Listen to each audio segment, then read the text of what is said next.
Yo. So, tonight I'm going to attempt to record my testimony again. Done this a few times, but I guess I'm not really super happy with any of the ones I've given so far, and I'm hoping to do a more satisfactory job in my own mind. I guess the TLDR version is I started using drugs when I was 13, and I used them until I was 30, and I had pre-existing mental health and sort of insecurity, depression, and anxiety that was leading me, to be a prime candidate for addiction, I think, at such a young age. And so I pretty much want to just talk about what I went through and try and connect some dots here that will hopefully be helpful for people who might have also dealt with or be dealing with drug addiction, because I think to get sober, or once you are sober, to have a higher quality of sobriety, you have to address a lot more things than just getting days clean. And while obviously getting days clean is important, and I'm definitely not trying to rain on anyone's parade here, I'm just I guess I'm trying to shed light on what I think is the reality of the situation most of us are in as people who chose to abuse drugs. And that is that, well, and I should say, maybe I'm not talking to people that didn't turn it into like a whole lifestyle or have some sort of significant mental issues that they're going through. Like, I don't know, I think for people that, didn't really mess around with drugs as much until they were adults, drugs and alcohol, that is, until they were adults, or at least weren't binge drinking as kids. And, they made it through at least starting some kind of a career or taking some sort of responsibility and starting a family and things. People like that, they, I think it's a much different, they have a lot more to lose, and it can be a lot more tragic when they crash and burn. But I think also, realistically speaking, those people, when they want to get sober, they have a lot more experience of doing things the right way to fall back on. And so for some of those people, they may not need to go through all the kind of shit that I'm about to talk about. But you never know. I mean, maybe if you're wondering, like, how did that ever happen, and you've never figured out how it even happened in the first place, maybe some of the stuff I'm going to talk about will be useful for you still. But having said that, if you're like me and you started having issues when you were young and then started self-medicating and using drugs also when you were young, then you used them for multiple years. I used them for from 13 to 30 is 17 years, and I was binge drinking hard the whole time. When I was a teenager, I was abusing pills and stuff, and I tried smoking meth and smoking heroin. I never shot anything up, but all my friends did, and I'll get into all that shit. But yeah, I don't know. I guess I feel real blessed to have been able to get where I'm at, because I didn't think it was going to be possible. I can remember I had gotten in trouble once, and I was sitting in class, and I'll talk more about getting in trouble, but I was sitting in my court-ordered class, and I remember looking around at all the other people that were there getting sober, and I was thinking, like, man, if this is what sobriety is, then I don't want it, because this is like fucking the wackest shit I've ever seen. Like, these people are not chill at all. These people are not down. So yeah, I was pretty jaded about sobriety at first, thinking that my only option was to become like those people seemed to be to me. And it's important to say seem to be, because I don't even really know. I didn't know those people well enough to be judging them like that. But at the time, and at the specific groups that I had availability to, it seemed like people were either in my shoes there, like they were there because they had to be, and they were still trying to party, or they were like older people that were like losing their families and shit because they were getting DUIs and getting fired and shit like that. And I was looking at those people that were like fucking super, I mean, obviously they're trying to put their lives back together, so they're taking it super serious. And like I at the same time was like leaving religion, and so I'm looking at these people who are treating this like a profession, and like a religious profession, we should say. And I don't know if I'll go so far as to say cult, but I don't think that's necessarily an unfair characterization of some of those groups.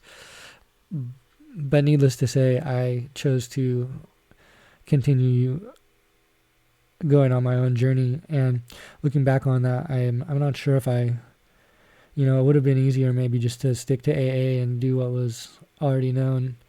But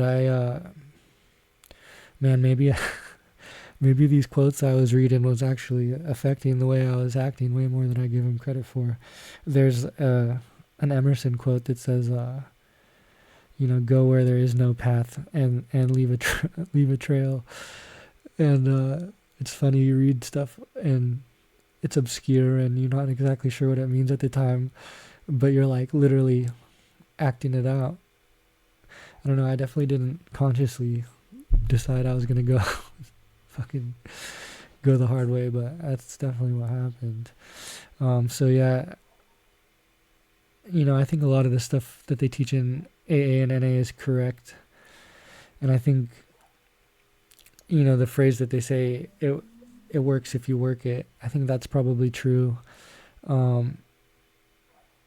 See, the thing for me is I had to figure out what that meant. I think doing the work, and for me that happened outside the context of those groups, because I just couldn't take the groups seriously in a lot of ways, to be honest with you. And that's in part why I'm making these videos, is that I feel like there's other people out there that probably feel like me, that are feeling lost right now because they're just trying to get sober and they're stuck at these groups and they're not, they don't want to say the prayers and they don't want to lead the fucking meetings, and they understand, that they can fucking do all the right things and check all the boxes and get a gold star every day. But at the end of the day, it all feels fake as fuck, and not real. And you're just thinking like, yeah, this isn't changing this internal like feeling that I have towards wanting to be this other type of person. Like, and I don't want to be a square. I don't want to be a sober person. I want to kick it with my friends and party and be out in the midst of the action at the spot or whatever. Like, it's fucking, I don't know. It doesn't feel authentic to be in those groups. And so you're looking for something else. And I would say that I'm not telling anyone to stop going to those groups, especially if you have to be. You should go. But I am saying that there's other approaches to sobriety than simply focusing on abstinence and, well, I guess doing the steps. That's if you're actually doing the work, like I was saying, regardless of whether you figure out how to do it from a group or from someone like me or from elsewhere. I think that's what counts. And so a lot of my experience and what I learned is actually very congruent with what AA teaches, and I did find that interesting, but my story is more complex than that. So I guess we'll get into it. I had a good upbringing. My parents were married to each other as a first marriage and never divorced. And I was never wanting, although that was, I think, part of my pathology.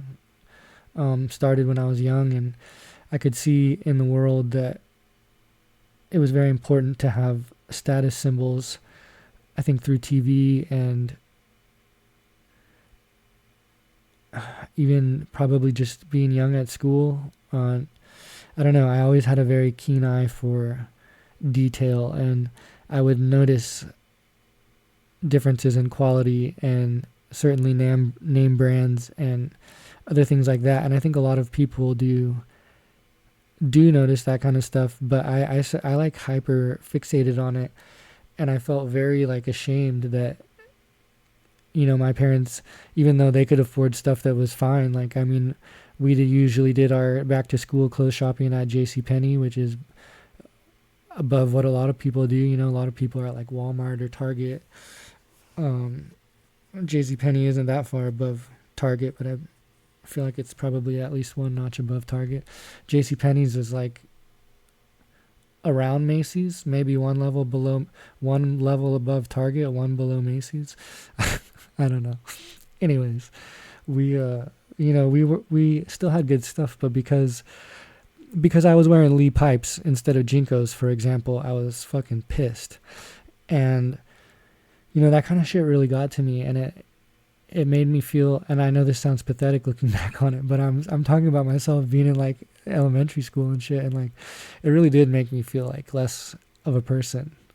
And maybe that is a testament to our consumerist society. And no, if you're out there going, capitalism, late stage capitalism, no. I did not say capitalism. I said consumerism. Consumerism has nothing to do with capitalism. And maybe we'll get into that as we get into how principles and learning things, actually understanding things in the world, saved my life. But for now, I guess we're on being a young kid that's dissatisfied with his Lee pipes, which I was. And I mean, anyways, it was funny because it was this beginning too of this insecurity. And so I would make choices for myself, but you know, I was always going against the grain for some reason. Like, we lived in Eugene, Oregon, and everyone there are serious fucking Ducks fans. And for some reason, I liked the Beavers. I'm pretty sure it's because I chose my team affiliation based on animals, and I liked Beavers more than Ducks, which I feel like I appreciate them both equally now, but that's besides the point. I remember having this Oregon State Beavers sweatshirt, and one year there was a bowl game where the Ducks played the Beavers, and we went to one of my mom's coworkers' house, and I remember everyone was giving me so much shit for wearing this Beaver sweater, and I mean, I like Beaver. I'm sorry. But you can't blame me. Like, I mean, I wanted to wear the sweater that I liked, but everyone made me feel bad about it. And so it started this, like,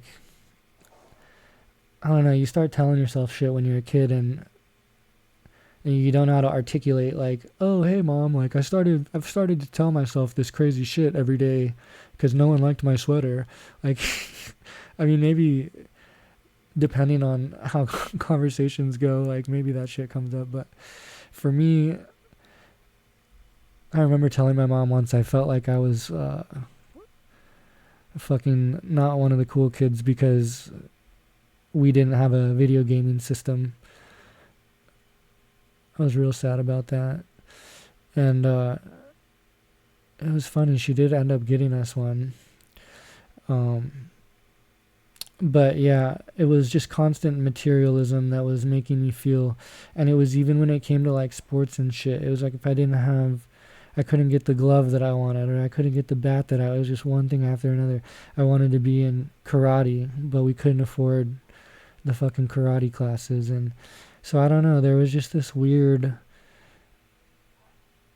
I couldn't appreciate and be grateful for what I did have and all the cool things that I did get to do, which was plenty. Like, We went camping up and down the coast at the dunes all the time, and went hiking all the time. Went all up and down the west coast. I got to visit all these national parks as a kid. Like, there's definitely no reason for me to have been a fucking sourpuss, but I was. And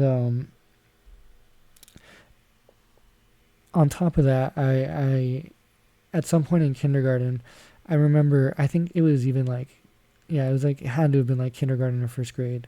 Because I remember, I don't remember the movie exactly. I think it might have been Radio Flyer, but there was this movie that I used to watch, and in the movie, one of the kids jumps off this bridge, and there's like a log floating under the bridge right as he jumps, and he like gets paralyzed, and then, I want to say it's Radio Flyer. I'm pretty sure it's like at the end of the movie. I should just watch Radio Flyer again, but I know that it's a fucked up movie. Like, Disney was wild back then, but I'm pretty sure his brother like pushes him in a wagon, like off his roof or some shit at the end of the fucking. I don't remember exactly. There was an abusive father, I believe. I don't know. Anyways, I remember that little boy. I was also a little boy at the time. We were like the same age. I remember like him being like my first crush. It was, I don't know what else to say. And I mean, I had also had crushes on little girls before, but I didn't, like, it was different because I knew it was like, I knew it was different or whatever, you know? And that is something that I always kept repressed starting at that young age, that I never wanted to talk to anyone about, and that just added to the insecurity that was building already from the weird relationship I had to materialism that I was describing. And I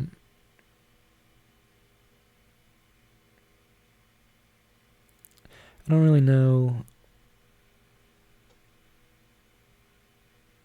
I guess there was a couple times where, because of like fooling around with other little boys and like just watching porn from a young age, it was like, I don't know, sex became, and the confusion surrounding sex became like the most fucking powerful driving factor in my life. By the time I was like,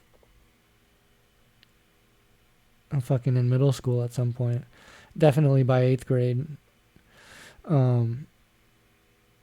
And so I don't know, it was really hard to deal with all that, especially because the other part that I haven't mentioned yet is like my family was Christian, and we went to First Baptist Church, you know, of Springfield in Oregon when I was a kid. And so that was like a more traditional conservative church. And then on top of that, we were always doing, like, my dad, he was like the groundskeeper, and so growing up, like, I was always at the church all day with him, you know, certain days doing chores and helping them out. And then we would be at youth group, you know, on Wednesday night, and he was like a Sunday school teacher. And so it was just like, I have more memories of church probably than anything else from being young. And they're not even bad memories, like, but it was just, you know, I had this very, like, solid idea in my head of what I thought reality was. And I thought because of divine providence and sort of the fact that my family, you know, my mom worked at a hospital, and her patients always referred to her as an angel, and she was an ultrasound tech. And my dad, you know, everyone always praised him for all the hard work he did around the church. And so I thought it was like self-apparent that my family was good to go. Like, we were in the clear. Everything was supposed to just work out for me, and that was that. Like, God had some sort of plan for me, and it was just supposed to unfold, and it was supposed to be good. And so by the time I was, you know, I guess 13, barely turning 14 in the 8th grade, I was already pretty resentful about the whole situation um, that I was in, feeling like I was too small, I didn't look good enough, I was too stupid, no girls were ever gonna want me.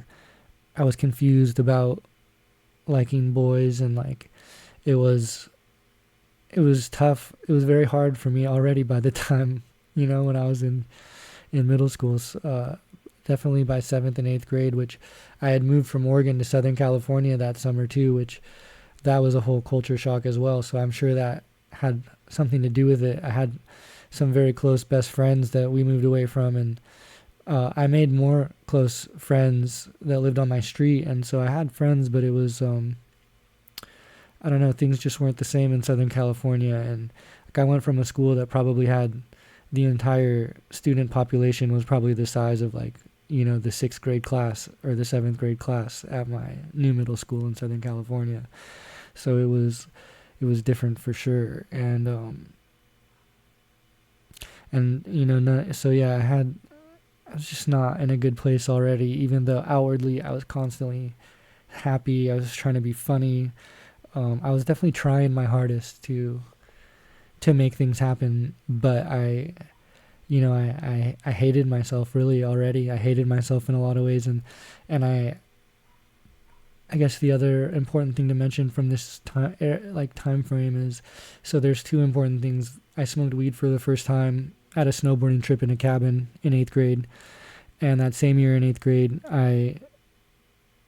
I got circumcised, and that was like I had body dysmorphia, and so that was another thing that I kind of didn't mention at the outset, but like starting from a pretty young age, I had noticed like some of my friends looked different than me, my dad looked different than me, and so I had this like, that was part of me thinking that I was not adequate as like a man, and thinking that no girl would ever want me. And so I had told my mom that I was embarrassed about it, and she felt terrible because she had gone against, popular wisdom at the time to when she chose not to do it. And I'm pretty sure she went against her father's advice and all that kind of shit. And so when she found out that I was embarrassed about it as a teenager, she felt terrible that she hadn't done it when I was a baby. And so she wanted to help me feel less embarrassed about it or whatever, and she kind of just went along with it immediately. And it makes me think about the trans thing going on right now. Is it's like any kid that thinks, and who knows what I would have been primed to believe in and be ready to do if that was my general atmosphere I was living in. Luckily, I only thought I needed to get circumcised, and I didn't think I needed to fucking have a vagina. But yeah, I had that surgery in 8th grade as well, and at the time, I don't think it didn't really dawn on me what I had done, and like I knew things were different, like masturbation was different. There's a lot of reasons I regret doing it. Like I think the foreskin is definitely not a vestigial structure, and getting rid of it without thinking is, I don't think, a smart idea. Like hygiene is a bullshit excuse. You can keep that shit clean, and if it's a problem when you're an old man, you can let them circumcise you then. But I'm pretty against circumcision, to be honest, because of what I've been through. And some people, I remember I talked to a trans person about it once, and they were like, "Oh, you think you know what I've been through because of some little flap of skin?" And I'm thinking to myself like, well, fuck. So your mental distress is different because we're talking about a slightly larger mass of skin, and like your inability to perceive yourself as a good man is different because you're choosing to go the route of becoming a woman rather than trying to become a better man. Like, I don't know what the logic is there, but definitely, definitely, I look at it now as like a moment where my self-hate, and it was like I could have gone two ways. I could have either found the courage to like go ask a girl on a date and have my first experience and, find out one way or the other that I was going to survive, or, I could have gone the way of getting the surgery. And when I chose to get the surgery, like, I think I cemented whatever it was like the action that like like cemented or manifested the pathology of insecurity in my head. And yeah, I don't know, it became a source of deep resentment towards society and towards religion and God and my parents and myself for a very long time. So it was basically that as what I was dealing with going into ninth grade. All that confusion about God's plan and my sexuality and my body dysmorphia. I mean, it wasn't even just the penis. Like, I mean, I hated my curly hair. I hated my bushy eyebrows. I thought I was too small. I hated my teeth because my teeth had braces, but like my teeth were super fucked up at the time. It was just basically in every way I felt like I had been fucking like forgotten about by God. Like I had no blessings, no special gifts. I thought I was just completely fucked. And so in ninth grade, I remember I went straight from drinking alcohol and smoking weed in 8th grade to trying smoking crystal meth in ninth grade. And we started drinking and like eating pills. Like we used to love eating somas and drinking beer with them. Sometimes we would even drink liquor, but it was usually violent illness that occurred and getting in trouble and getting caught because we would get too fucked up if we did that. So a lot of times we'd eat pills and drink beers, or we would just drink liquor or malt liquor. My dad would drink 211s, so we'd steal the Steel Reserves. I remember one of the first times I drank, I was like chugging a fucking Steel Reserve on the side of my house before school. And I remember thinking it was so fucking disgusting. I can't believe that shit. But anyways, that was like the MO, dude. I just get high on anything that came around and get drunk. I was binge drinking basically multiple times a week, usually from the time I was in 8th grade, and smoking weed almost every day, and eventually definitely smoking weed every day. And yeah, like I said, just whenever someone had a new pill to try or basically any drug, like I was at that point down to try it. I mean, fuck. The one that I never did that was always wild is kids were like fucking taking the Freon out of the air conditioner, and I remember I did whippets and shit, but I never did any duster or any Freon, thank God. But that was definitely a thing. And so it was basically, I was one of those kids. I was just constantly in outer space. And what was funny is that I was able to somehow maintain enough sobriety throughout the years and enough good grades, and I guess I was a good enough liar, or maybe sociopath is probably more appropriate. And I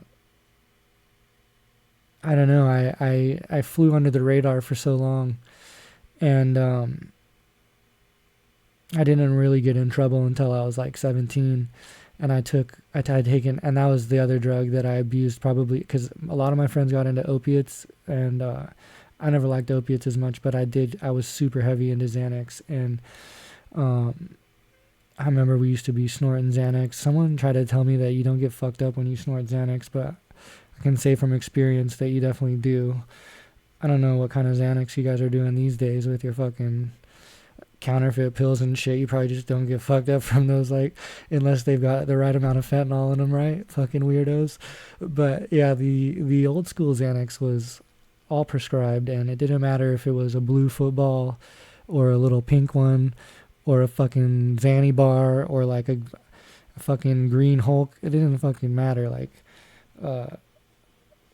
All that shit well, what was the Green Hulk? Actually, was an opiate, I think. I don't know. There's fucking too many pills to keep track of. But either way, I didn't get as into the opiates, and I was super into the Xanax, super into the alcohol, and I liked cocaine a lot too. And luckily, I did not get into doing heroin and speed like most of my friends did.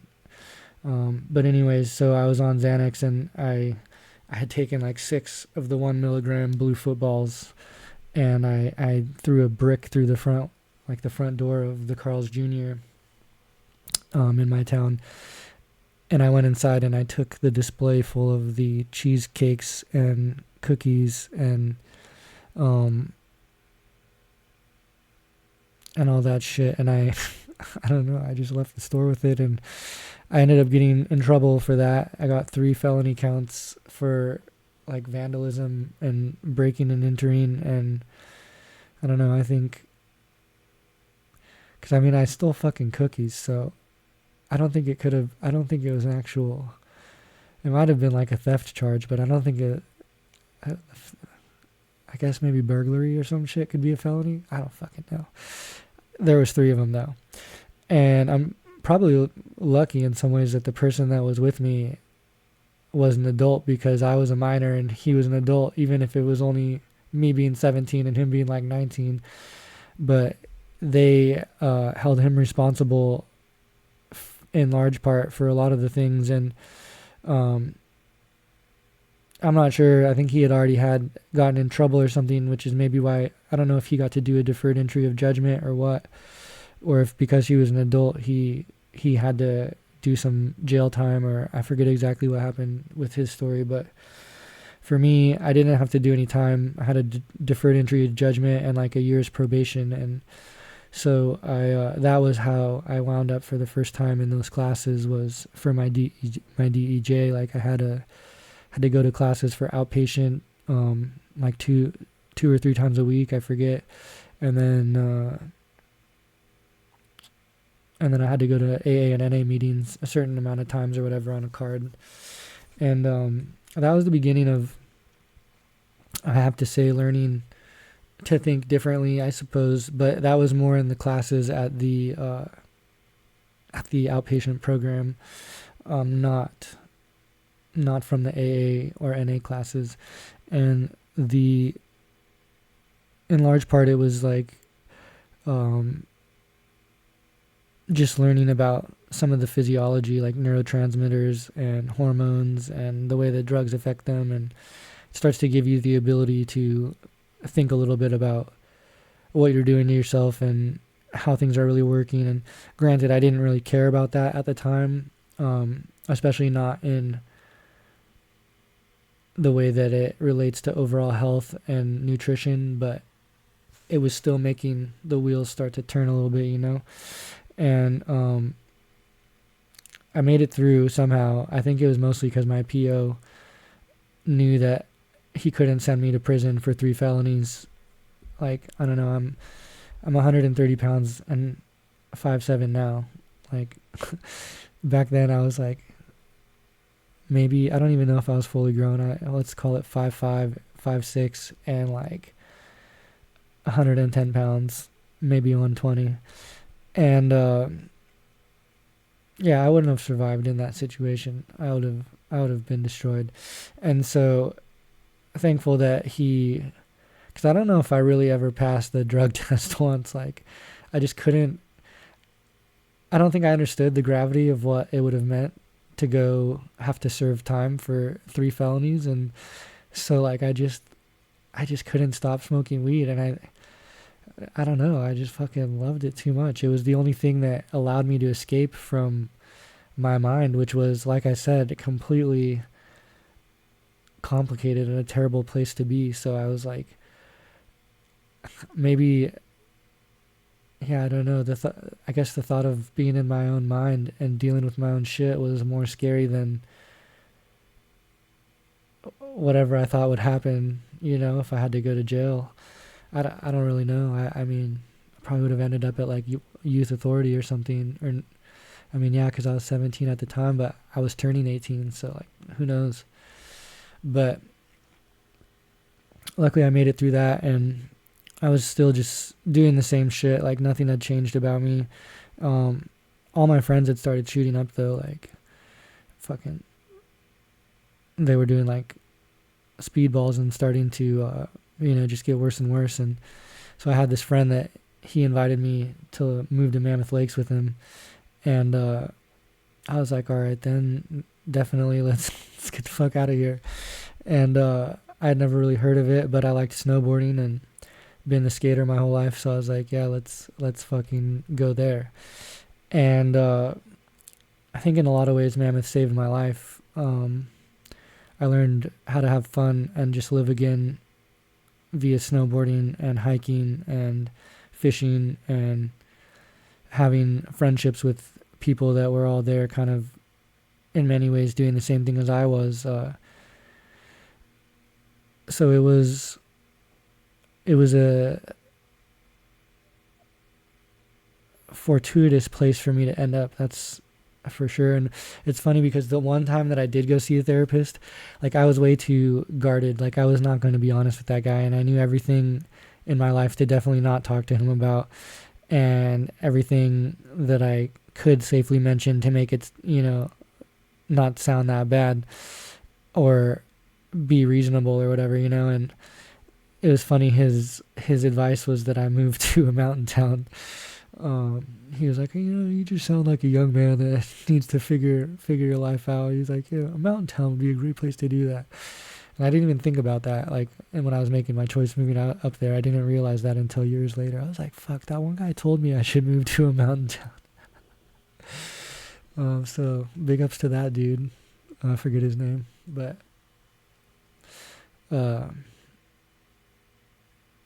man, when I think about some of the shit that people get told when they go in and they're honest about their feelings, and they wind up on these fucking prescriptions and doing God knows what to themselves. I mean, you can look at what I did. I mean, God knows what you can wind up doing to yourself even without that shit. Then you get these fucking other people involved trying to tell you who you are and what your feelings mean, and fucking prescribe solutions, and it's not. I'm glad that I fucking got to go on my journey and figure it out. So I guess yeah, this is probably a good time as any to transition into that, because I mean, there's not really many more details. Like I was chasing music festivals around. I chose to move back home from Mammoth Lakes actually because I had this crazy trip at Electric Daisy Carnival where I thought I could hear everyone's thoughts of me. Like I'd taken this drug called 25I, and I knew it wasn't acid. A lot of people take it thinking it's acid. I knew I was trying something that was like an analog or a research chemical, not an analog, but a research chemical that was supposed to be similar. But I didn't know that the dosing was weird and that a lot of people have trouble with it. And so I was thinking, I'm going to have this fun experience. And I ended up having this really weird trip where, like I said, I thought I could hear everyone's thoughts. And like, I went through this experience where I'd gotten separated from my group. And when I was separated from my group, everyone was talking shit on me and saying how whack I was. And then when I finally found my group again, everyone was saying like, talking about like, oh, like, he's so chill. Like, look at him. Like, and fucking, I remember just thinking to myself when I got out of there, like, fuck, like, I have some shit I need to work through, and like, I need to get out of here, because I was also reflecting on how much I had been just drinking. And there was this guy, he was actually one of our roommates in our house, and one of my friends knew him from his, like, from home. And he was an ex-crack addict and an alcoholic. And this guy was telling me like, hey, like, I'm kind of concerned about your drinking.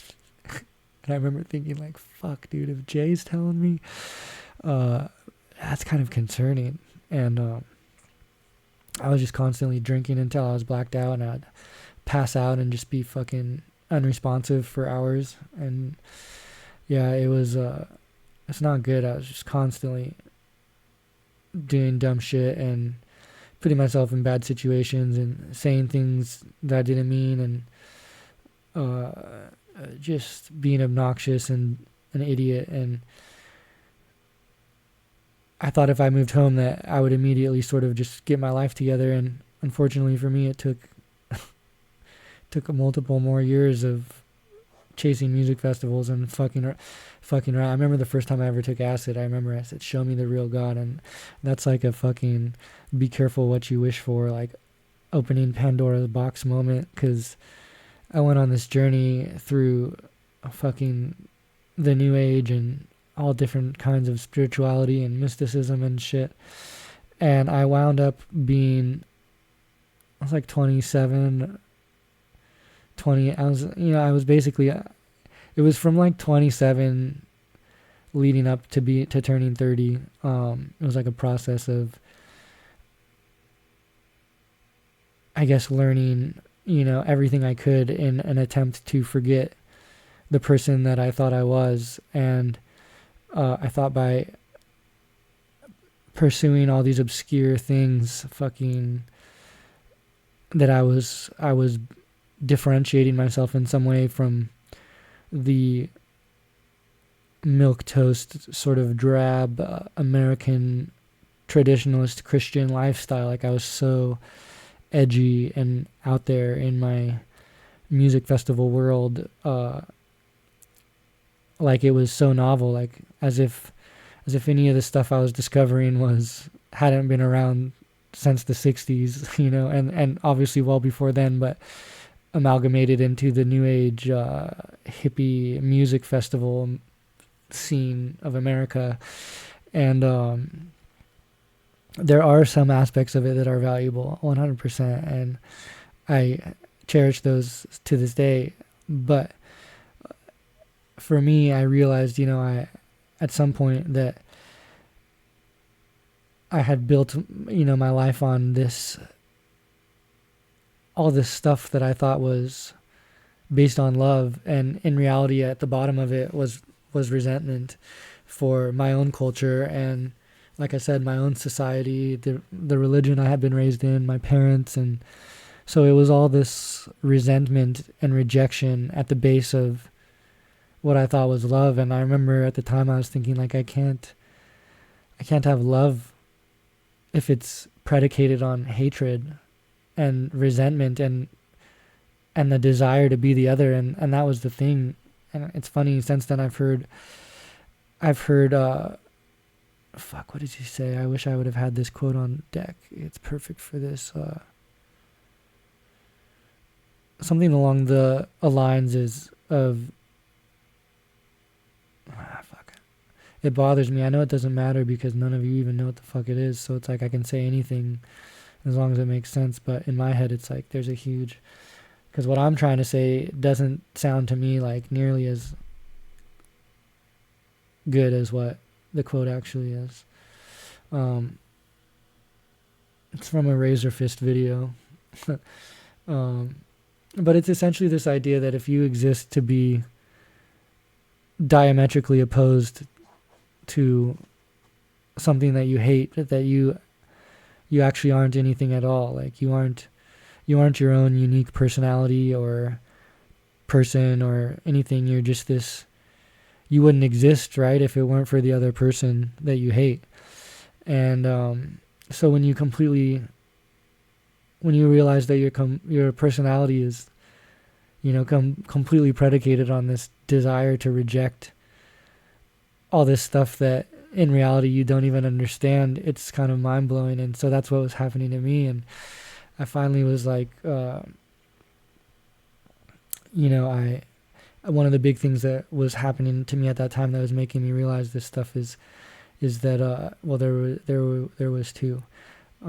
One was actually one of the main reasons for me wanting to get sober in the first place, and motivating factors for me to start thinking, differently.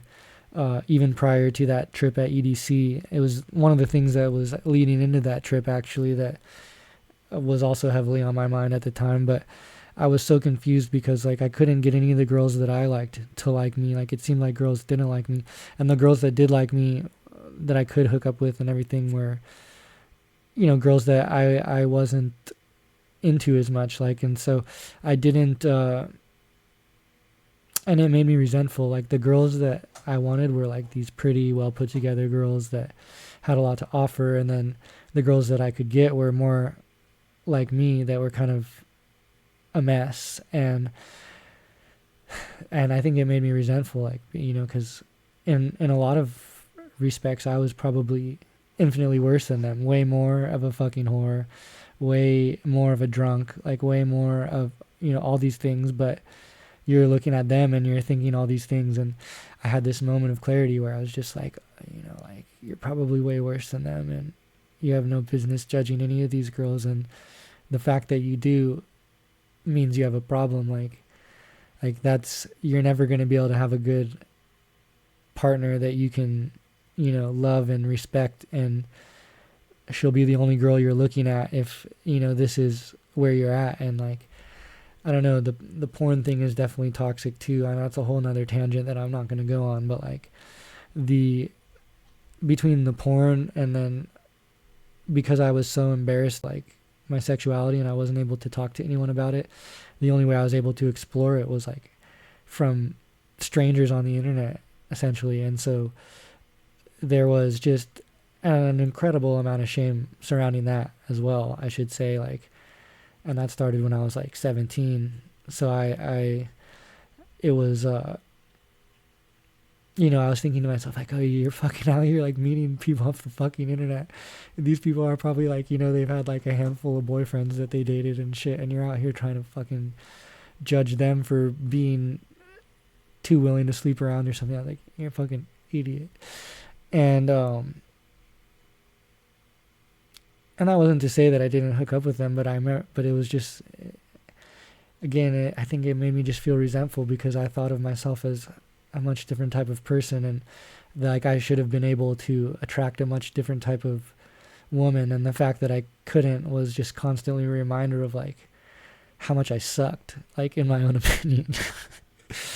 And then because I was so awkward and like not a good gay man either, like just that whole part of my life was a fucking mess too. Like, oh my god, one of my friends like outed me to all the rest of my friends, and it was good in some respects because it helped me sort of grow into reality, but in others it was pretty fucked up, because the same thing had happened to him, and it hurt him a lot, and like then he did the same thing to me, to our mutual friends, and I'm like, how the fuck are you gonna do that to me after someone did that to you and it hurt your feelings so much? Like, it's pretty fucked up. And so anyways, it is what it is, I suppose. But like, for example, there was multiple times where I could have maybe started something that would have been somewhat healthy or normal, or could have made me potentially be more comfortable with that aspect of myself sooner.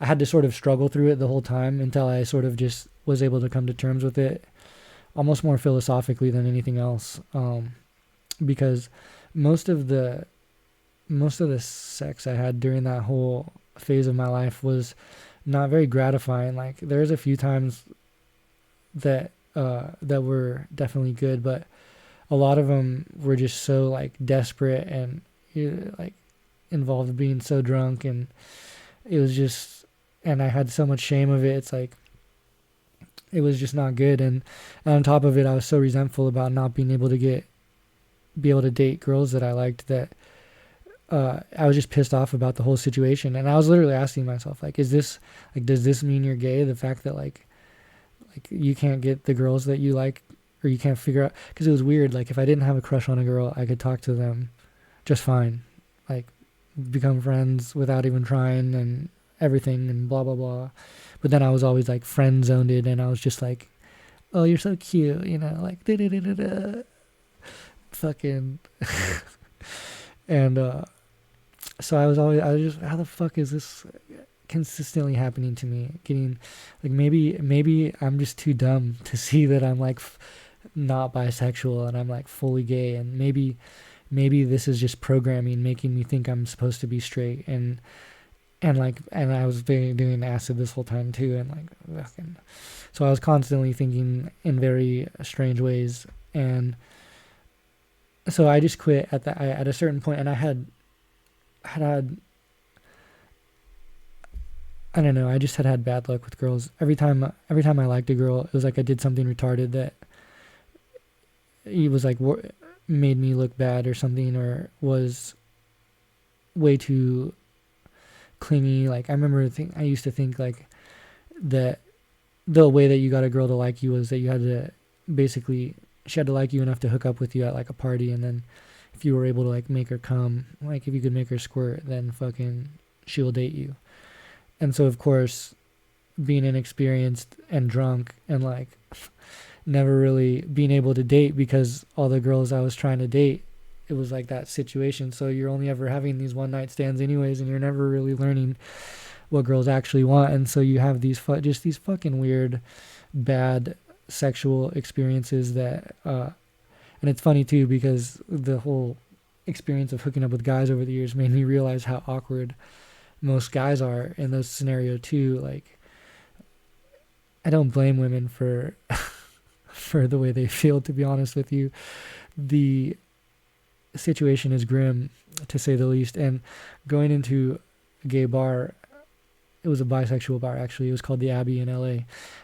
The amount of groping and people coming up and trying to kiss you and shit when you don't want it is like, maybe gay men are even worse than straight men, but assuming obviously some amount of straight men are the same way, because women have always talked about that kind of shit in clubs. I was like, oh my God, I finally understand what the fuck they're talking about. This is obscene. And so like, I don't know, I learned a lot, going through this process of trying to figure my sexuality out, which now at this point, like, I don't know, like I can admit that I think sex with guys feels good and is fun, but it's more of a lust thing for me. Like, I don't see myself ever wanting to marry a man or be on, like romantic dates with a man. Like, I could see myself going on like bro dates with a guy like that I, hooked up with or something, but not really like a monogamous relationship, which is what I want. Which is I've been voluntarily celibate now for like 4 years at least, and I've still had Grindr and shit on my phone, and I go on there and it's like, I don't know, I think you get some level of catharsis just like chatting to random people every now and then. And like, I've had Tinder on my phone and shit, and I've watched porn obviously and still masturbated, but I haven't had sex with anyone, and it's been super helpful in figuring my shit out. Like, I think I figured out one of the most important things I figured out was that sex and insecurity and my drug addiction were all intertwined in some weird ways that I didn't fully understand, and learning how to manage all of them was going to be integral to me ever having some sort of real lasting sobriety, or maybe even more than sobriety, normality. And so for me, I kind of understood from the outset that fixing my problems was more complicated than just getting days sober. And to be honest, I couldn't even really get days sober until I had done quite a bit of introspection and like self psychoanalyzation, and that's why I go all the way back to being a kid and talking about my insecurity starting then, is because it's like, for me, it was important to understand. That was a big part of forgiving myself. It was important to understand that a lot of this stuff started with these conversations I was having as a kid when I didn't have any perspective to know anything different or better, or to choose to feel different. Like, we all have natural inclinations, and if you're a more sensitive person, like, you might just be more susceptible to certain types of positive feedback loops that involve negative emotion. In psychology, there's a thing called positive feedback loops, which basically means that an input yields more of the same input. So once you give yourself a drug, for example, it makes you want more of that drug. You crave it more and more and more. That's a positive feedback loop. And I think you can get in those with the language that you use in your internal narrative. And this was huge for me in my recovery, is starting to understand the way I was talking to myself. And Um, so realizing that I'd been struggling with insecurity and based on not understanding my sexuality and feeling so bent out of shape about Christianity and all these other things, that that really was the beginning of my sobriety, of my ability to actually even consider getting days sober. And it still took quite a long time from that stage to actually get sober, but it was the beginning of me feeling like, oh, I'm actually getting somewhere. And so I was saying before I went on that tangent, like part of what was causing me to think in those different ways, other than the whole girl thing,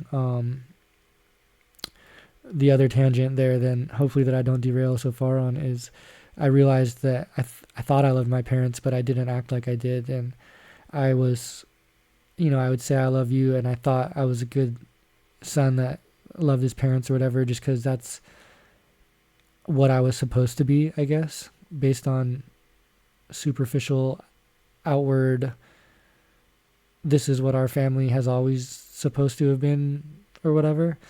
But you don't realize after so many years of being an absolute shit that isn't really the case anymore.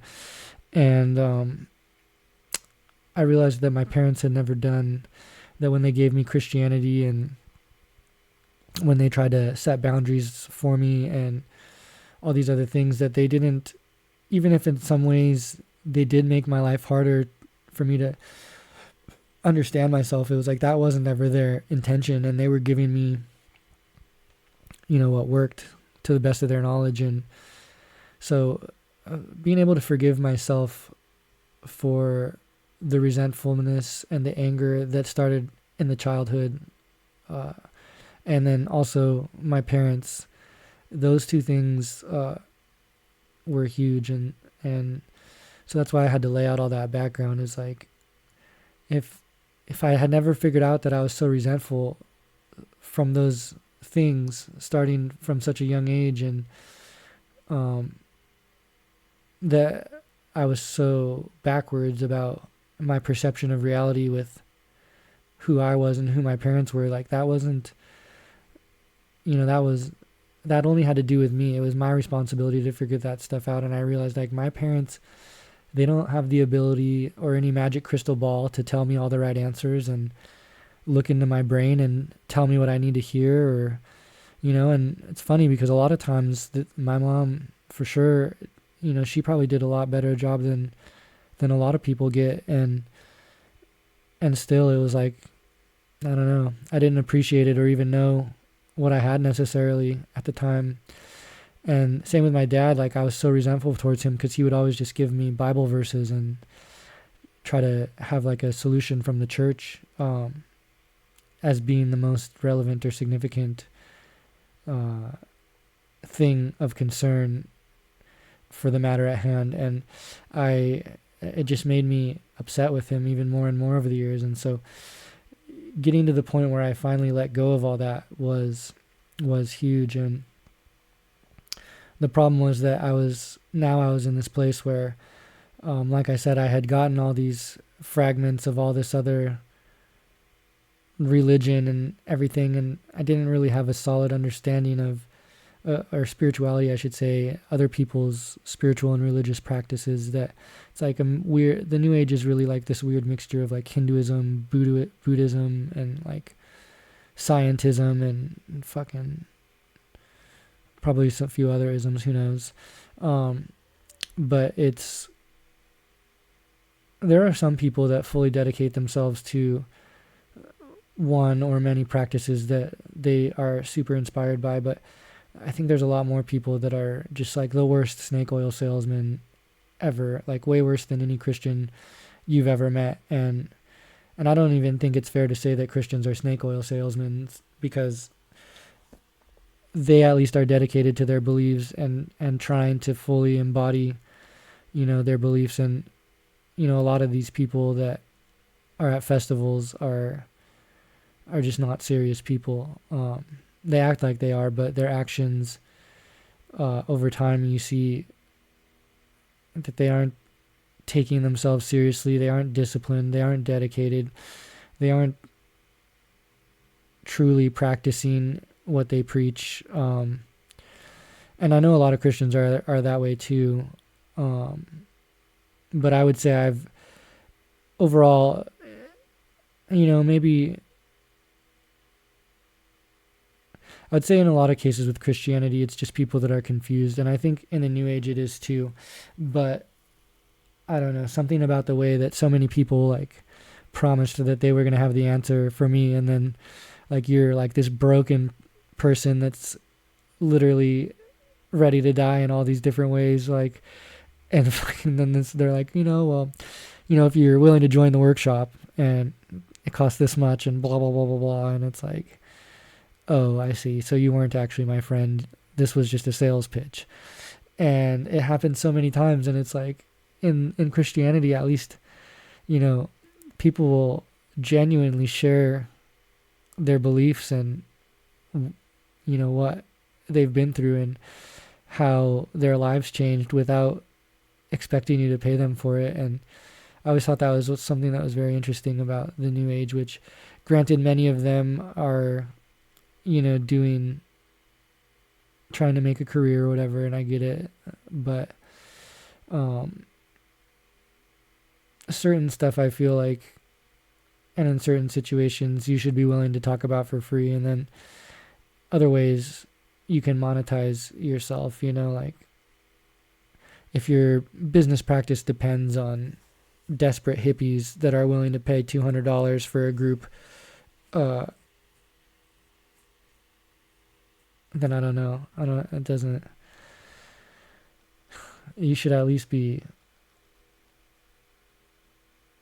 willing to offer a large amount of information that a person can learn about, or something. I don't know. Fucking, it seems weird to be so passionate and have so much conviction in what you think is life-saving and be meeting people that need your help, and then to literally like walk away from them if they're not in the position to buy your fucking, seminar or whatever.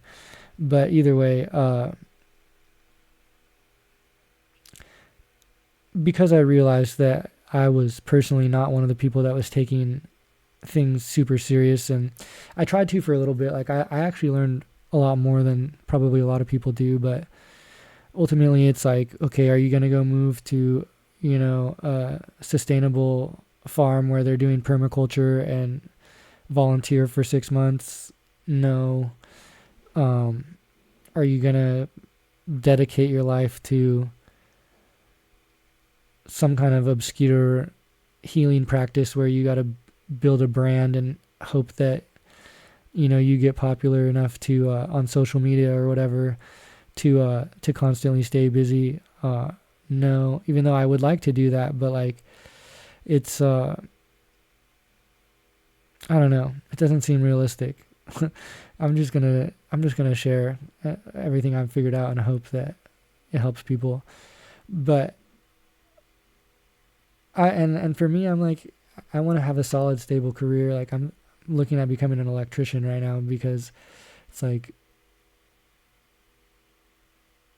I don't know, while the world does need people doing healing jobs, unless it happens organically for me, like I'm able to start producing content or become involved in things that are lucrative and we're providing real value and for people, and it's like a authentic good thing, then that would be a dream come true. But I don't know, I guess I'm not willing to roll the dice in that regard. I want to just be stable and be able to afford to be comfortable and get married and start a family, and with a career path that could be so volatile, it's just like, I don't know, it doesn't seem smart, especially I'm 35 now, so it's like, it doesn't seem smart at all. But I do think that what I guess what I would say to you was the most important thing for me to figure out at that time was those two things.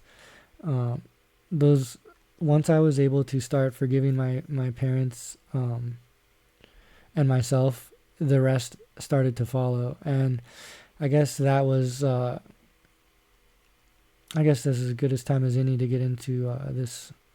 We don't have much longer to go here.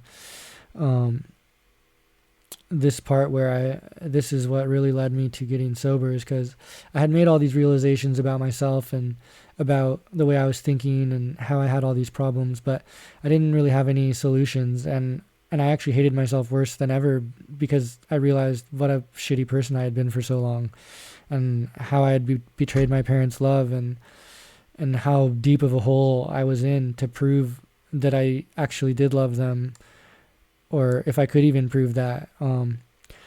And so yeah, I started drinking even more at that time, and I was still taking acid and still going to music festivals, doing ketamine and Molly and coke and mushrooms and acid and smoking DMT. I was doing the whole thing, thinking I was gonna have some trip where all of a sudden something clicked, and all of a sudden I just got it, and everything made sense, and it no longer took effort to get sober. And there was like a couple quotes that became pretty integral into my thinking at that time. One is, if you've heard the message, hang up the phone. And the other is, it's a good thing to have an open mind, but not so far open your brain falls out. And these quotes helped me realize, okay, it's time to start understanding. Like, I have all this Ayurvedic diets and superfoods and tonics and beverages and tinctures and herbal remedies and medicinal mushrooms and yoga and fucking spirituality and all this other shit. I have like a large repertoire of knowledge that I can think about now, and I don't really need to be scared of Christianity or these other things. So I guess I'm getting ahead of myself. Prior to this, I was like it would have been like 2016 around this time. I was a Bernie Sanders supporter. I didn't really know what to think of Trump. I thought it was kind of a joke, and I didn't think he was going to be nominated at all, so I didn't really even think about Trump at the time. But I was a Bernie supporter, and I remember I was sitting one night and super high, and I thought like, oh, we can inspire people to like have all these progressive like programs that will actually solve problems, where they can start they can get tax incentives if they eat healthy, and have credits for this, that, or the other thing if they participate in community outreach programs, and blah blah blah blah blah blah blah. And as I kept going, like, I started to realize like, well, what if they don't want to? And I realized like, well, you're putting people at a huge disadvantage then. If they won't, you're basically forcing people to live the way that you want to live, regardless of how they feel. And I just realized how wrong that was. And then it occurred to me like all the socialism and everything depended on authoritarianism, because if anyone doesn't want to live the way that you've laid out, then you have to control them. Like, you can't just let them start a black market or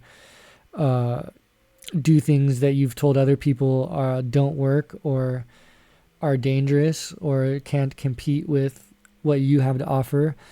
And so you have to squash all dissenting opinions. You have to increase the amount of regulations you have on everything, and it essentially it revolves around authoritarianism. And so I realized I was diametrically opposed to what I actually thought and believed. And even if my idea of altruism sounded good, that at the end of the day, authoritarianism is still tyranny. And I wound up voting Independent or Green Party that year. And but part of that whole thing with liking Bernie is because I was still hadn't gotten sober yet. I was thinking like, oh, if only Bernie would just pay for my school, and or not Bernie, but the government, like, if the state would pay for my school and give me a place to live and food stamps, and all I had to do was sort of focus on studying and being healthy, then everything would just fall into place and work. And I remember thinking to myself, like, how is the government going to deliver that, and how long are they going to deliver that for, and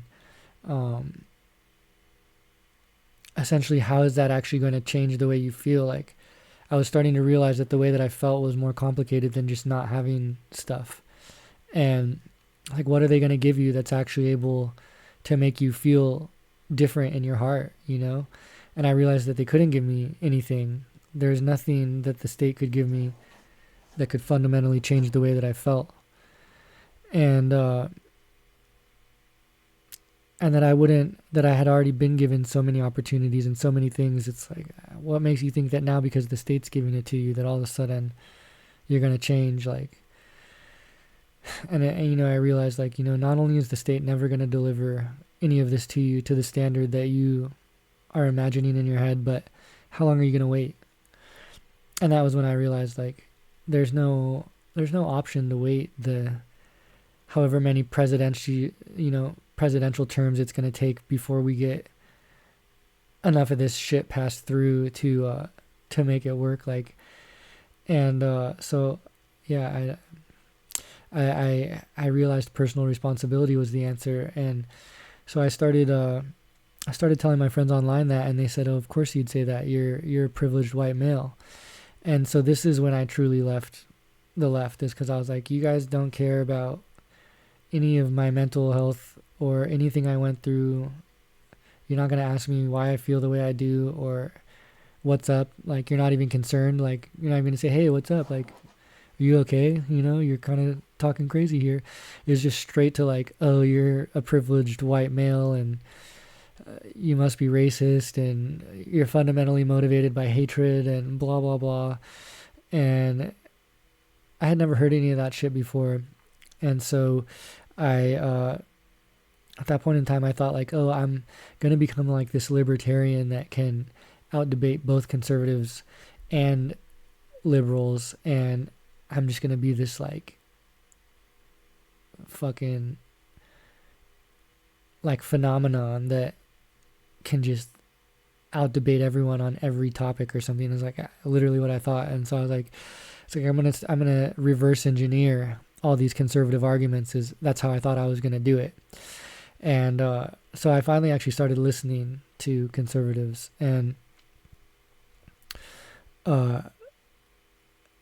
there was also a guy that's, I don't know if he's conservative or not, irrelevant, but there was a Bible lesson called To Know Christ, Know Yourself by a guy called Bill Donahue on YouTube. And that was a huge and starting to change my perspective on Christianity.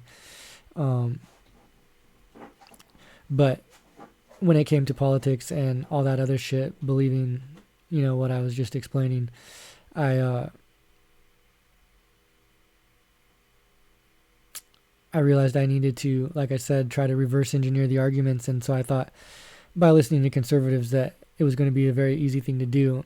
And the first one that I listened to was Larry Elder on Dave Rubin, and there's multiple ones, but it was the first of their interviews. And I remember just thinking to myself, like, how could a black man be saying this stuff? Like, this is absurd. This is crazy.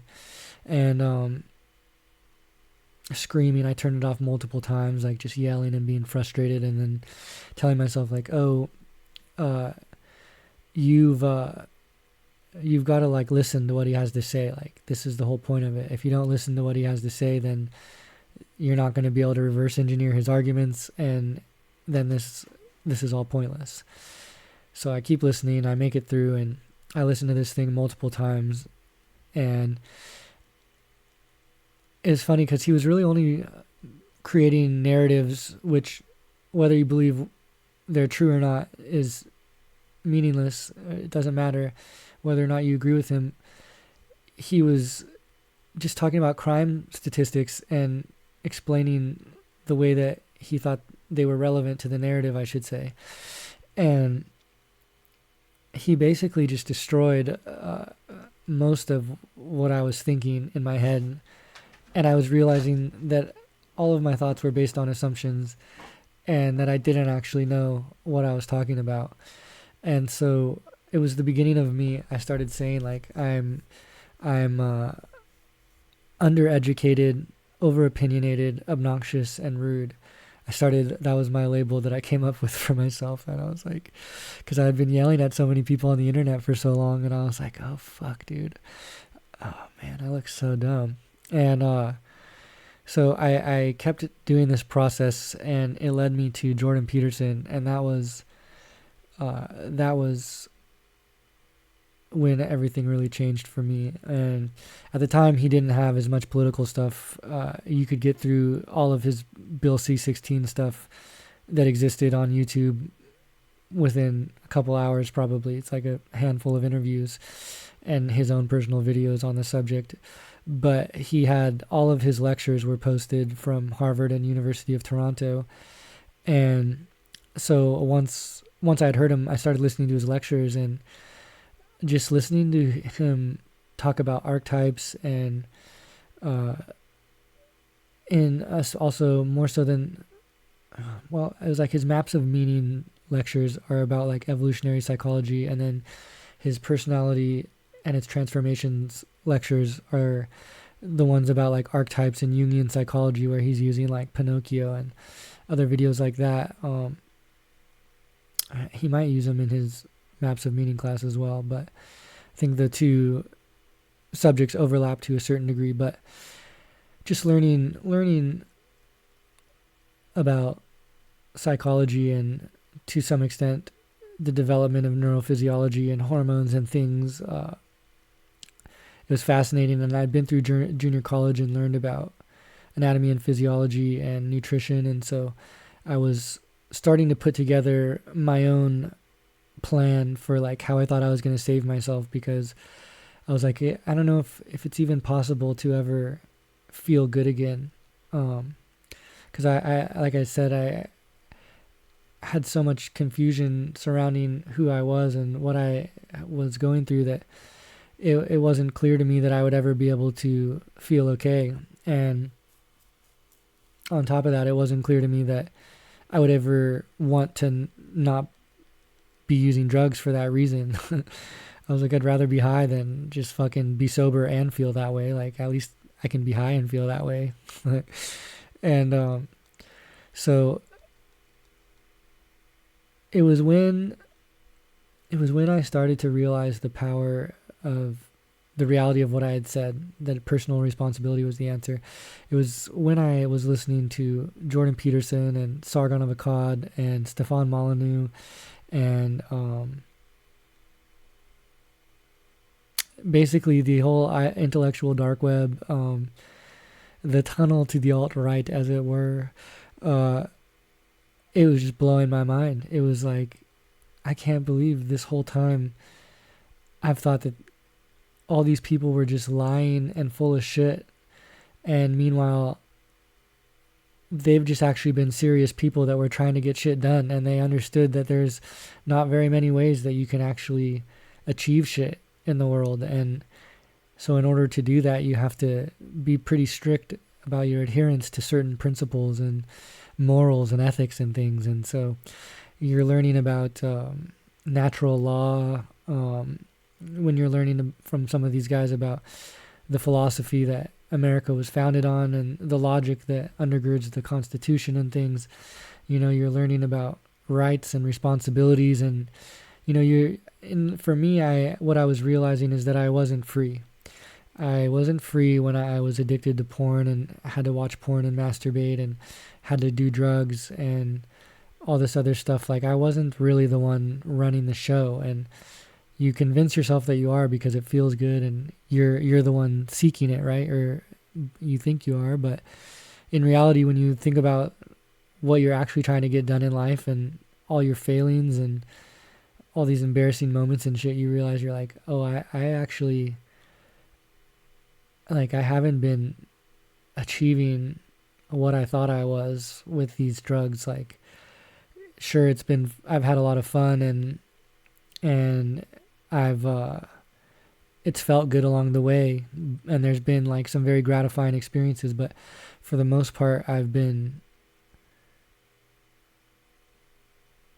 playing this game of escapism and hiding from becoming a serious person that understands themselves and is able to think for themselves and act in the world. And, you know, this awkwardness and insecurity, like, I realized it just had to go. Like, if there was any hope for me, I had to figure shit out. And so opening up to being willing to listen to other perspectives about the things that I previously didn't understand and in many respects hated and made me hate myself, that was the catalyst to getting my first days of sobriety. And I went to the bar one day, and there was this bartender there who I really liked and had a great relationship with, and she had been nothing but sweet to me. And I was super disrespectful to her one day because I had like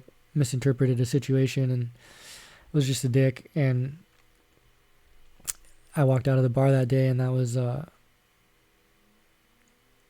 June 28th, 2019, and I was so embarrassed and mad at the way that I had acted that I told myself I'm not going to drink again, and I haven't drank since that day. So totally sober from alcohol for over 5 years now. I've used some psychedelics in that interim, and like I used a couple bumps of cocaine at a music festival to stay up. Used ketamine, and I haven't had any problems, and I'm not trying to brag about that. I'm just trying to be fully honest about my reality.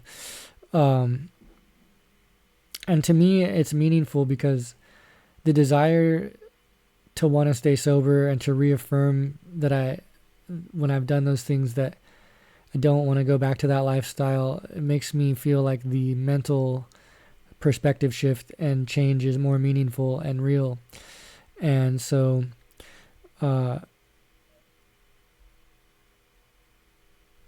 and like I was mentioning earlier, being celibate for like voluntarily celibate for over 4 years now, it's like also that is, again, I'm at the point where I don't even want to masturbate and watch porn. I think masturbation is probably okay, maybe like once a week, but watching porn all the time and masturbating all the time porn is never okay. And if you're going to masturbate, it should at least be like, there's ways that you can get to know your own body and understand orgasms and sexual energy deeper through tantra and meditation and breathing and Kegel exercises and prostate massage. Like, there's all kinds of things you can do to make masturbation an experience that's not toxic. But when you're obsessively like you have an obsessive compulsive addiction, like, or relationship to porn and masturbation, that's definitely unhealthy.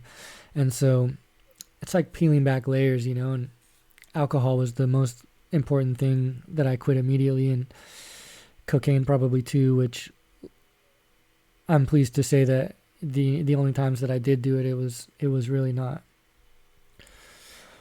it wasn't a big deal. And one thing I can say is that it was a little scary because I felt myself slipping into some of the same mind states that I remember from being, you know, drunk and coked out all night and being on my phone on like Grindr and like fiending for sex and shit. And I remember thinking like, it is so much different being able to be outside myself and look at how, I think in large part because A, I wasn't drunk, and B, I wasn't sort of overdoing things in general. I was able to be much more, well, first of all, it didn't get so strong that I wasn't able to control it. And second, I was able to actually sort of think about it and view it like a third person perspective or something.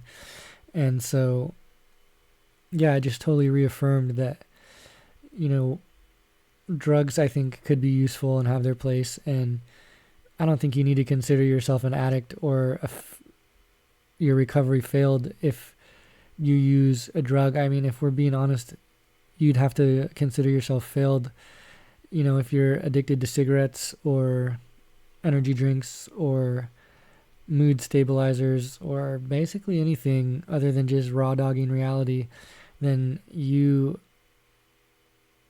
are in some ways just as bad, I guess. But as an addict, as any other addict of any other thing. But if you reach a place where you're conscious of your motivation and you understand the difference between obsessive compulsive unexamined behavior and conscious intentional behavior, there's a lot of stuff that you can still do in life that would typically be thought of as must abstain from the typical recovery perspective. And there's, again, when you become more confident in yourself and you actually love yourself, you don't want to be fucked up anymore. Like, you actually like your sober brain, and getting fucked up is actually a little bit distressing because it brings you back to places that you've sort of stepped above in a lot of ways. And even with like psychedelic drugs, which I think could still be beautiful, and like weed, I'm pretty much done with both of those completely as well, I think, because I just don't need them anymore. And that was my thing, is I could never really get any real sobriety under my belt because I was always trying to do everything at once. Like, I got to quit watching porn and masturbating. I got to quit drinking booze. I got to quit smoking weed. I got to quit partying. I got to start working out. I got to start eating healthy. I got to start drinking enough water. I got to have a routine. I got to find a career, figure out dating, And so I basically got to the point when I finally actually did quit, where I had learned that I needed to just focus only on not drinking. So I didn't care if I ate fast food or if I masturbated or watched porn or if I smoked weed, as long as I didn't drink. And it was funny because there was some definite binge eating going on, comfort foods, definite stereotypical incel type moments, and definitely and it's funny because I would say I was, when I was still hooking up with people and, you know, trying to get gratification in that way, I would say I was more of an incel because I wasn't getting sex from women that I wanted, and I was hooking up with men that in many cases, like, well, actually, I guess that's not true. I'd kind of stopped hooking up with guys randomly, and there was really only 2 guys that I hooked up with for that end period of time. And I was trying my best to see if, like, maybe I was actually gay and I needed to have a boyfriend or something, but it was it didn't work out, and it just was awkward, and probably more so because of me. But either which way, I guess I was going through my shit at the time. But yeah, I was more of an incel at that time, I think, doing this sort of classic porn addiction, weed smoking, video game playing, but at least I wasn't drunk, and that's what I was telling myself. And eventually, when I realized if I ever wanted to have a good partner, part of my sobriety, I was like, okay, well, I have to get over this crazy relationship I have to sex. And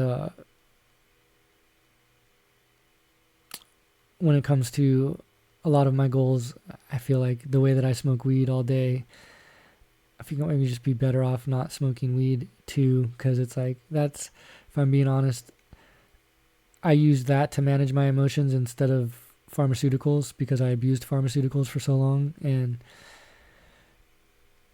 I just don't think I need to use weed to manage my emotions anymore. And it just seems like while oftentimes it's not an issue and I can do whatever I want, that maybe other times I do wind up being more lazy because of it. And like, I'll be the first person to admit that maybe I'm a lazy person and weed brings more laziness out of me, and that it isn't necessarily the weed making me lazy.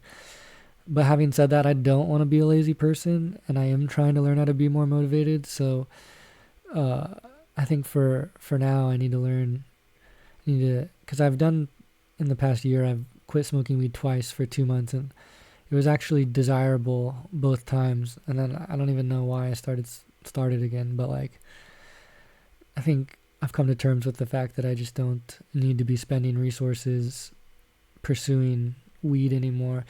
And yeah, I don't know. That's pretty much that. Like, so at this point, for me, understanding personal responsibility, and I guess that's the last thing I'll touch on, is Christianity. I was able to understand that there's a lot more there than Sky Daddy and feeling bad about sin, or wondering if you'll get forgiven in La La Land once you die.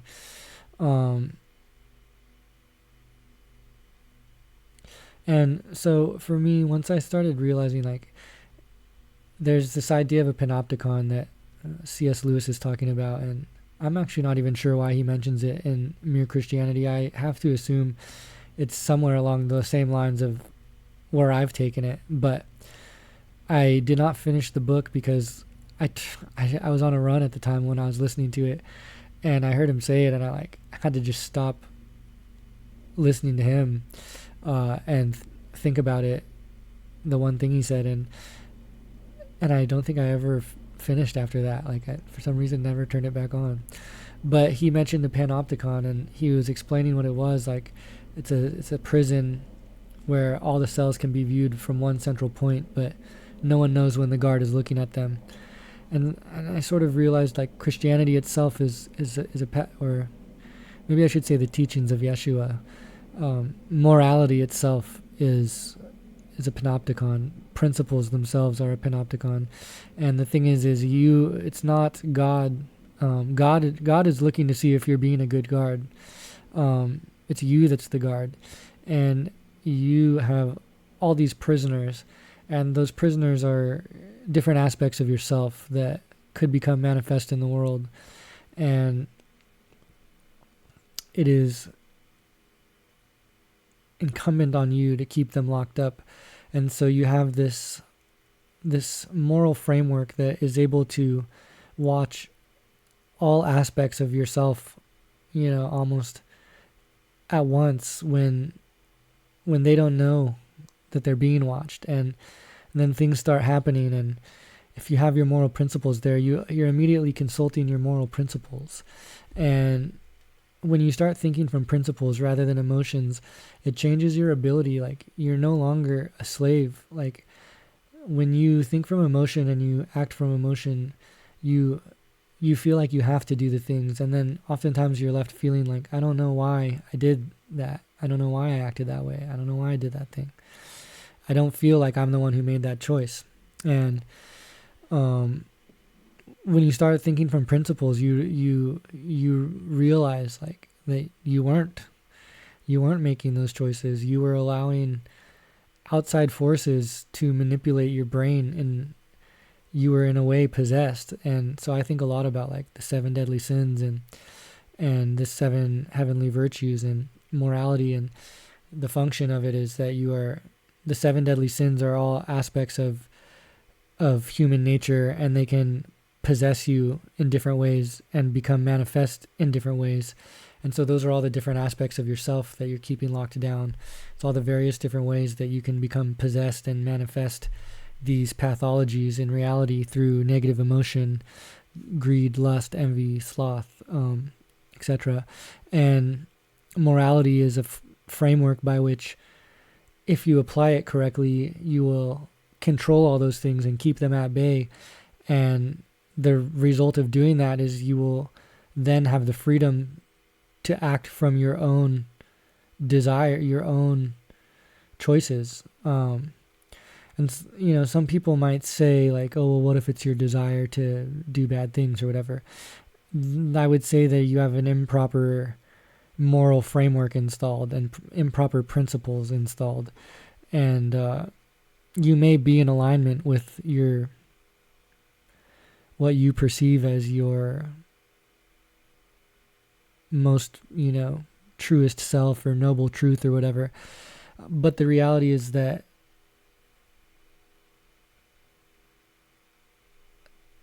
if you have an obsessive compulsive relationship to these sorts of habits, thought patterns regarding politics and religion, sex, porno, drugs, you are not free. All of these things can be used in a healthy way if you're not obsessively compulsive, if you don't have the obsessive compulsive sort of knee-jerk reactions where you're like a sort of like a sycophant or like a zealot or whatever. I don't know if sycophant's the right word. Zealot definitely works. I think sycophant does too. But either which way, if you realize that you are not the one behind the wheel when you're that way.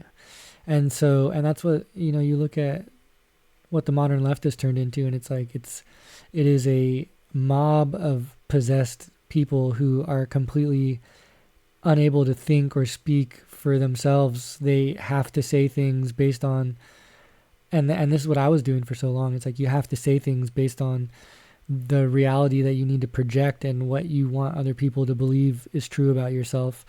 It doesn't matter what you actually think or feel.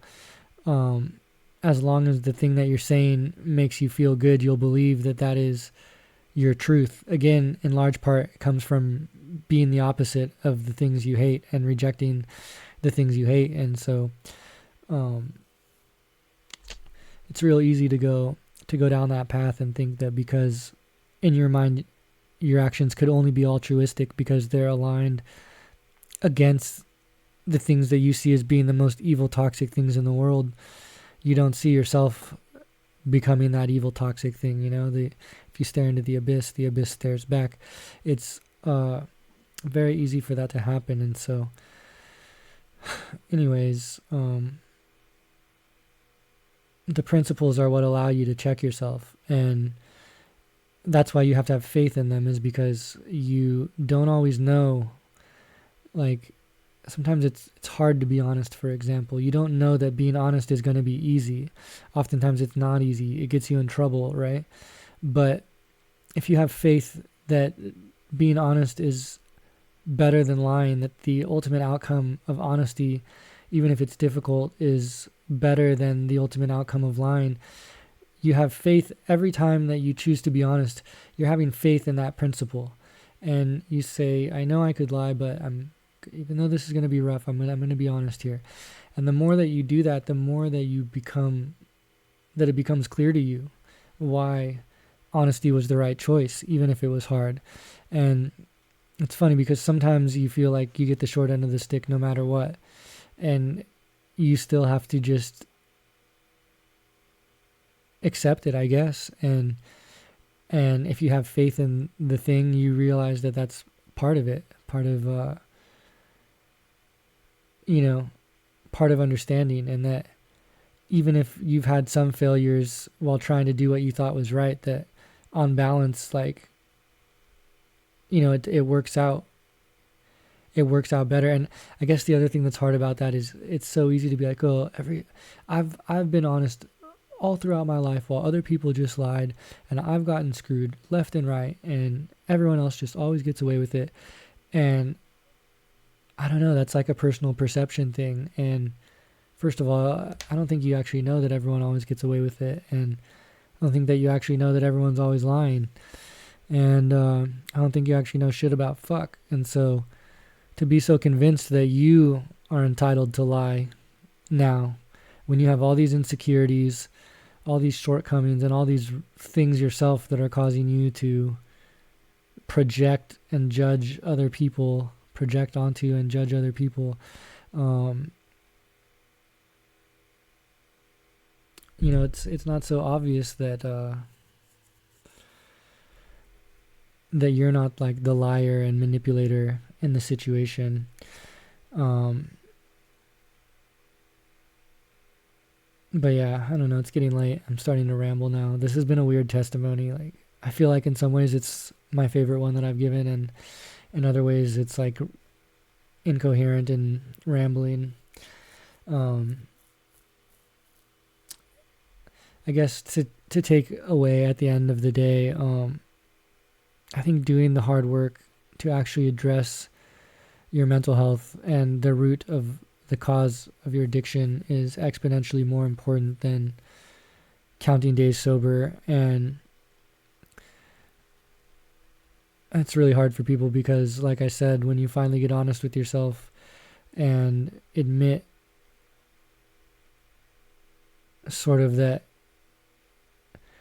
even if you have a lot of reasons to feel that life is unfair and that your anger is justified, it's like blaming other people doesn't actually move the dial. It just makes you feel worse. And accepting that you could have acted different in every situation, like you could have just got up and left, and literally if it was that toxic and bad, like you could have got up and left and walked out the front door and just started walking. You could have gone to a neighbor's house to get help if it was that bad.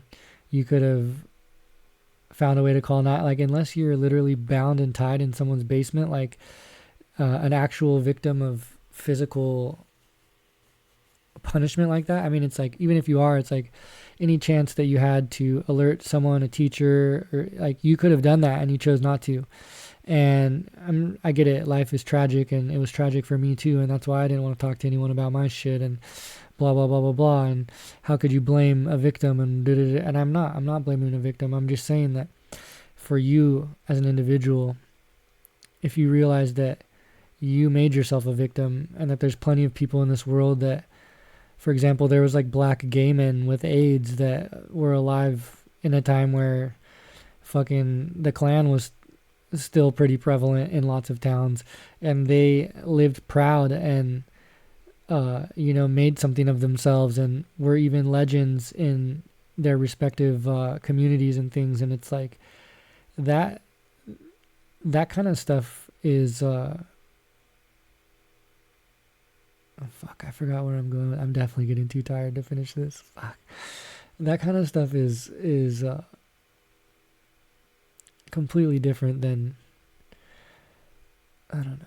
I completely trailed off there. I'm sorry, guys. I actually had a good point to make with that one too.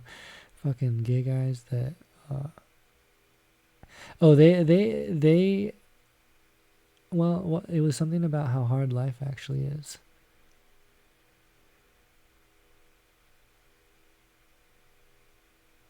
Or maybe something about standing up for yourself and being an individual.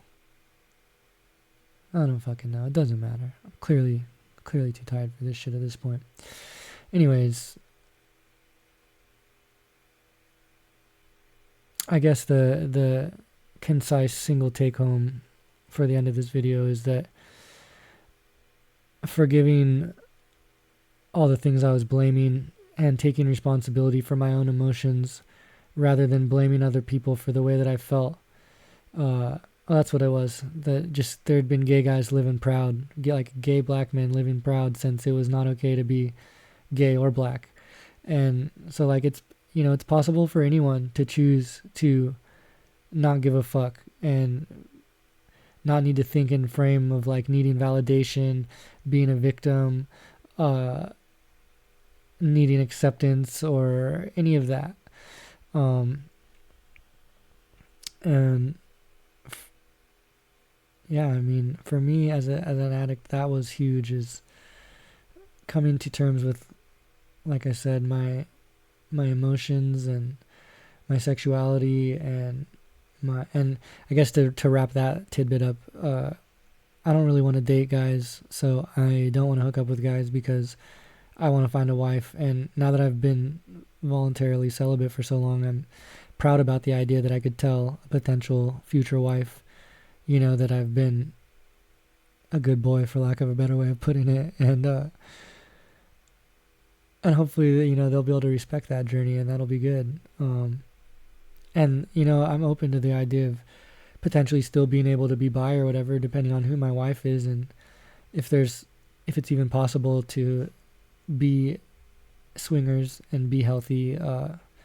Who knows? But I would rather choose a healthy monogamous relationship with my wife and children than have casual sex, however gratifying it might be. So yeah, there's that, and then there is the mental, I guess, physical and nutrition aspect, which is just like going through that process of coming to terms with your own emotions and taking responsibility for your own life and learning how to become healthy. Mainly, you need to learn what micro and macronutrients are. You need to learn what you're eating, how much it has in it, and what kind of foods you could eat that are what's known as nutrient dense. And that's essentially how much nutrition it has per calorie. And the more nutrient dense your food is, the better. And you'll notice that food from the grocery store is oftentimes fake food. It's devoid of nutrition. It's just processed corn products, and sugar and other garbage. So you want to go from stuff that is nutrient devoid to stuff that is nutrient dense. Oftentimes you can do that simply by cooking your own food, making recipes, breakfast, lunch, and dinner. Make something for breakfast, yogurt and trail mix, eggs and bacon. Make something for lunch, turkey sandwich, peanut butter and jelly sandwich. Make something for dinner, rice and beans and cheese with, some beef or fucking whatever else. Just cook for yourself and cook whole food, and that's a great start. Getting enough sleep and hydrating. Those things were huge goals at the beginning of my sobriety, and they still are today. I've been doing jiu-jitsu the past 3 years. I've been playing kendama. I highly recommend getting hobbies that you can pursue, and go where you can stand. Don't do things that make you feel insane because they're outside of your capacity to focus or learn at the moment. Pick things that are easy and fun for you. Maybe not necessarily easy, but like things that you'll actually show up for. And for me, randomly, of all things, it ended up being jiu-jitsu and kendama.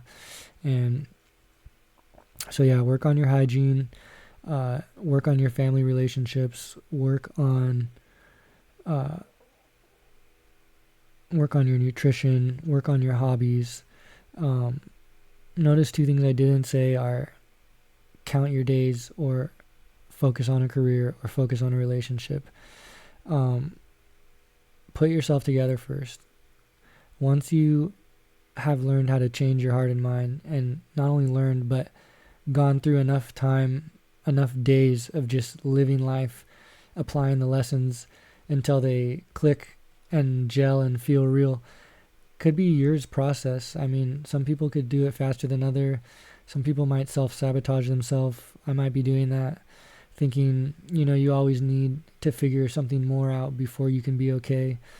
But do take the time, because if you're like me, you spent decades twisting yourself up, and, of course you need to work or be able to pay your rent or have a place to live and afford food and afford doing the things that are going to give your life some quality and yourself some sense of value. Like, it's all going to cost money, so of course you're going to need to work, but you don't necessarily need to go straight into having a career. Just make enough money to survive and focus on the more important things, which, as I said before, is your health, through many different aspects of self-care, your habits, which you can look at your hobbies, and your relationships, and that includes your relationship with yourself. So you focus on these types of things and you gain holistic mental physical and spiritual well-being and sobriety, and the thought of doing drugs is irrelevant at that point. It's just not important anymore. And I've achieved this level of consciousness in 5 years, and I can admit that I still need to figure out a career and get that aspect of my life in order, a career and a family. But I feel like now I can be stable at a career, and I have something to offer a good employer, and I have something to offer a good wife and a family. So whereas before I felt like maybe I would never be sane, I'd constantly be this weirdo that was lying to his wife and, doing weird shit behind closed doors and sneaking off, and I can confidently say that I don't lie to anyone right now. I don't sneak off and do shit. I don't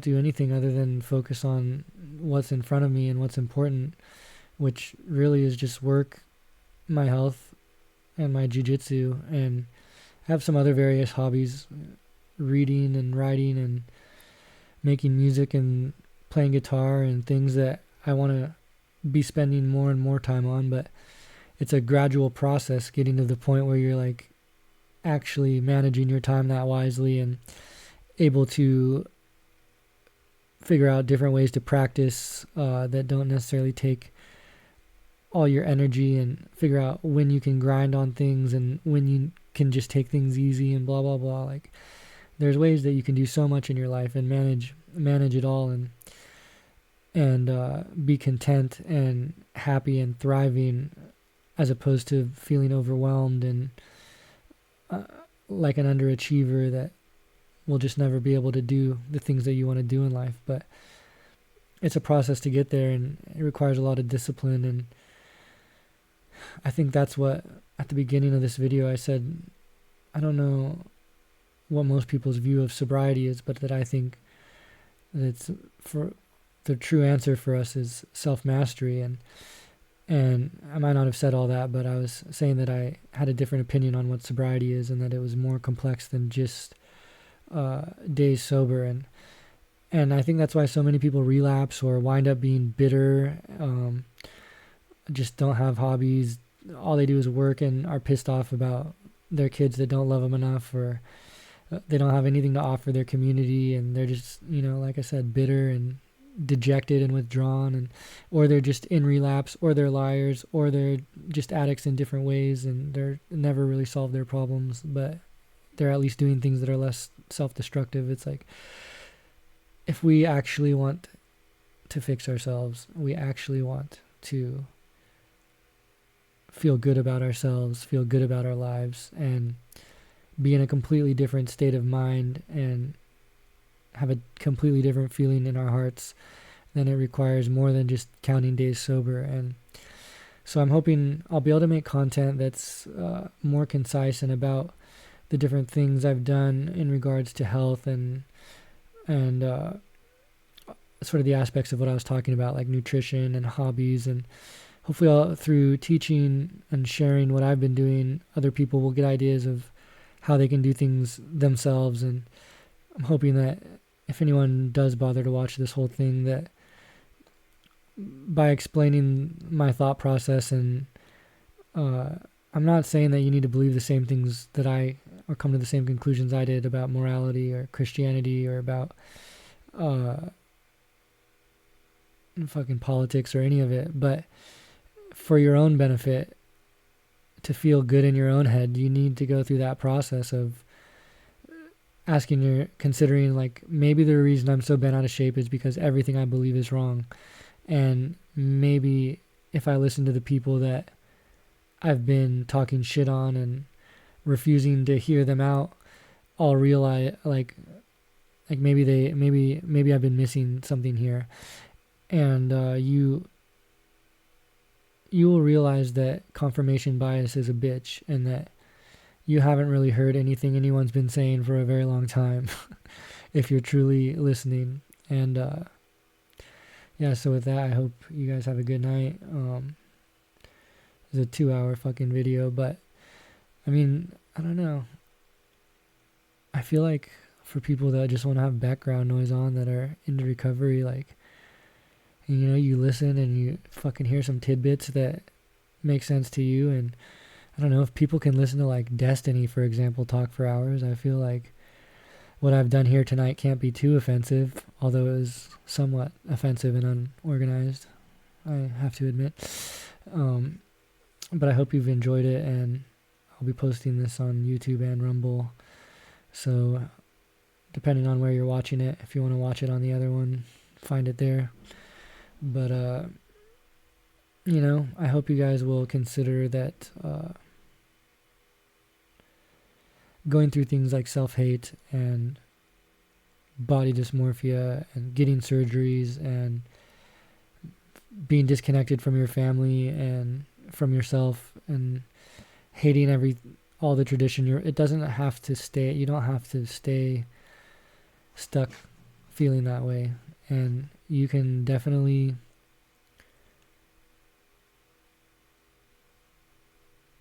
change a lot about your ability to move forward in sobriety when you forgive